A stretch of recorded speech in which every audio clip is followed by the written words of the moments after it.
you might not have as many orders the first week of December as you do the other week, so it's really important that you get ahead of the game. And one great way to make sure that you maximize your profits for the whole season is to do some pre-greening. And this year we are so excited that we have completely eliminated all foam from all of our centerpieces. And it's a little bit easier said than done, so I just wanted to bring some of my tips to making sure that my customers don't notice a difference in the designs and the quality that they get while we're still delivering a beautiful centerpiece. So right now I have chosen a black container. This is what the customer wanted, and it's got water in it. So we did a tape grid, but my first tip for you guys is when you are pre-greening and kind of just putting basic greenery in a low container in the cooler to keep until you sell it, it's a really good idea, instead of using like chicken wire or tape grids, to do some little spiral hand tied or some weaves and just bind that, or rubber band. That way, if the greens sit in water for, let's say, a week before you use it, you can easily just lift it up, change the water, and make it fresh before you add your flowers. The second tip is all about the types of greenery that I use. So if you have to use a taller vessel than you would if you were using traditional foam, that means that the types of greenery that you use need to be able to stay low and kind of drape to break the line of the container. So even though Italian Ruscus is not technically an evergreen, it gives really beautiful dancey lines, and it also lasts for a really, really long time. So I absolutely mix it in there. And if you get one of the longer grades, you can kind of break up a stem multiple times and it will kind of go the distance for you. So right now you can kind of help the proportions of your arrangement, because you do need to keep it low under your hand so that the guests at the table can still see over it. So draping greenery is really, really important. I really love the two types of fir that I use the most are Nobel Fir and Frasier Fir. I think I would go with the Frasier Fir if I was making taller vase arrangements, because it tends to have a little bit more structural support than the Nobel. But I really actually like the Nobel for low centerpieces because the stems tend to be a little bit thinner and have some nice curvature to them. So before I put this in water, I'm just going to clean off the needles.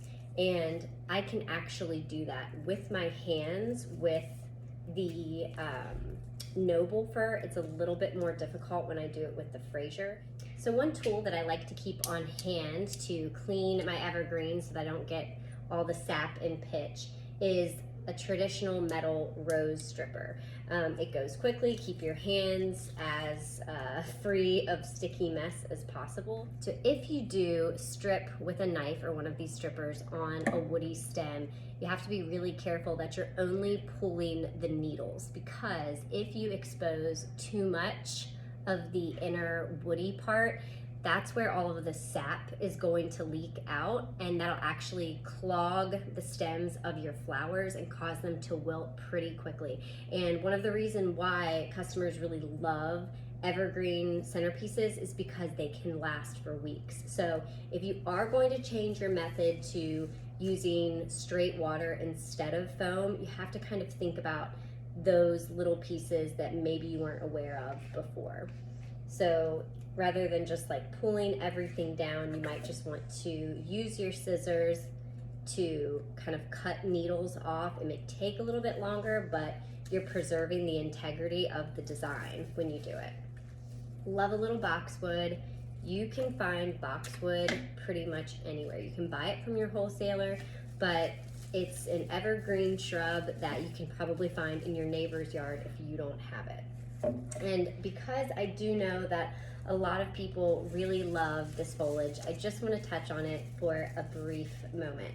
This is Nandina, and it's actually one of my favorites. It's beautiful. It's got this gorgeous red burgundy foliage with the green, but it's also a controversial greenery. So In Virginia, where I live, it is not yet on the invasive species list. It's not native to Virginia, but it's not considered an invasive. In many parts of the country, it is. If you do decide you want to use Nandina, and no judgment if you are, I would suggest that you forgo their berries. I know they're beautiful, but those are the little parts of them that actually spread the Nandina. And so if you are out foraging, you might just want to make sure that you bring a bag so that you can clip any of the berries and put it right down into it without kind of dropping anywhere else. And the other thing about that is, again, while the berries are beautiful, they actually drop really, really quickly. So you might send them out in a centerpiece, but in literally 1 day or 2 days, they're gonna be all over your customer's table and they probably won't be happy. So this is the last foliage that I want to show you, and it's probably my favorite find. I got this from my neighbor.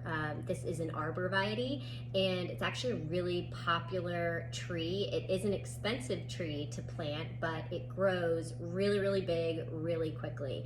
And what's so great about it is it's actually beautiful the whole year around. In the summer and the spring, it's got a really great like chartreusey lime color, so I'll use it then. But my favorite reason why I like to use it in the winter is because it is an amazing cedar substitute. I personally get ill when I have to smell cedar, and there are a lot of my customers who are also really sensitive to smells. So like juniper smells like cat pee to a lot of people, and throughout the years I've found that those are greens that are kind of hit or miss with my customers. So this Arbor Vitae gives me that nice elegant drape that a cedar would give me without all of the smell. So I really can't recommend that one enough. Like I said, it's really popular for hedges, so you might have somebody in your neighborhood that would be happy to let you prune it for them and get some free greens out of the deal. So I'm able to really get the same shape that I would be able to get if I was using a traditional low container with foam, but now I can design straight in water, which is my preference, and really flowers preferred as well. So I hope this just helps guide you in some of the best greeneries to use to do your arrangements this Christmas without foam.